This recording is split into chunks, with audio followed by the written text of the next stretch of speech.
Good news alang sa mga konsumidor sa Visayan Electric kon Veco kaya adunay pag-ubos sa Bayranan sa kuryente.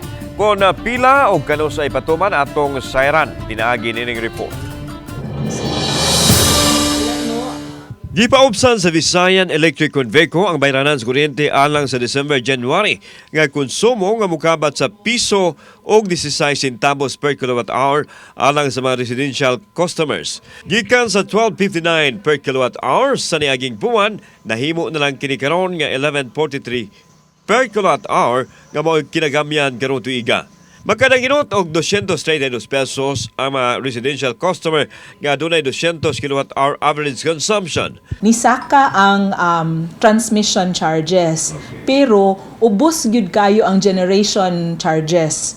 Kay ubosad kayo ang presyo sa wholesale electricity spot market kon WESM, so muna nga iya jung gibira paubos ang ato pong average rate. Samtang gipasalig sa Veco nga walay mahitabo nga pagpidok sa kuryente panahon sa Pasko ug sa bagong tuig. Mipahimangno usab sila sa mga tao nga dili magpatuyang sa paggamit sa kuryente aron dili mudako ang balayronon sa kuryente.